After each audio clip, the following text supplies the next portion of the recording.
Hi hello నమస్తే, ఎలా ఉన్నారు అందరూ? బాగున్నారా? నేను మీ కుమ్మరి ఉమాదేవి. ఈరోజు శనివారం కదా, నిన్న శుక్రవారం, నిన్న మా మ్యారేజ్ డే. ఇంత అయిపోయింది, మ్యారేజ్ డే ఫినిష్ అయిపోయింది. ఈరోజు సాటర్డే వంటలు అయితే ఏమేమి చేసినానో చూపిస్తా పదండి. కొత్తగా మన ఛానల్ ఎవరైనా చూస్తున్నట్టుంటే please like and share, subscribe. మీ కుమ్మరి ఉమాదేవి. చూడండి ఏమేమి వెరైటీస్ చేసినాయి. ఇదిగోండి అట్టికాయ ఫ్రై. ఈ అట్టికాయలు అయితే అమ్మ ఊరికి వెళ్ళింది, అమ్మమ్మ వాళ్ళ ఇంటికి. అక్కడ నుంచి చెట్టు నుంచి తెంపుకొని వచ్చి పంపించింది. ఇది కూడా ఎంత బాగా అయినాయో, మొత్తం మన అట్టికాయ చిప్స్ లానే క్రిస్పీగా బాగా అయినాయి. ఇది అట్టికాయ ఫ్రై. నెక్స్ట్ వచ్చేసి వేడివేడి అన్నం. ఈ అన్నం కూడా మన రేషన్ షాపు బియ్యమే. ఎంత బాగా మంచిగా అవుతుంది. రైస్ వచ్చేసి బాగా అవుతుంది.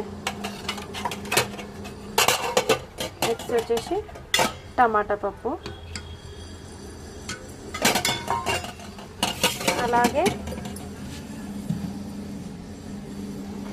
ఇది పండు మిర్చి పచ్చడి. నెక్స్ట్ ఇది మామిడికాయ పచ్చడి, నెయ్యి. ఓకేనా? ఈరోజు సాటర్డే. ఇవి మా వెరైటీస్. మీరు ఏమేమి వెరైటీస్ చేసుకున్నారో ప్లీజ్ కామెంట్ చేయండి. ఓకేనా? బాయ్. నేను మీ కుమ్మరి ఉమాదేవి.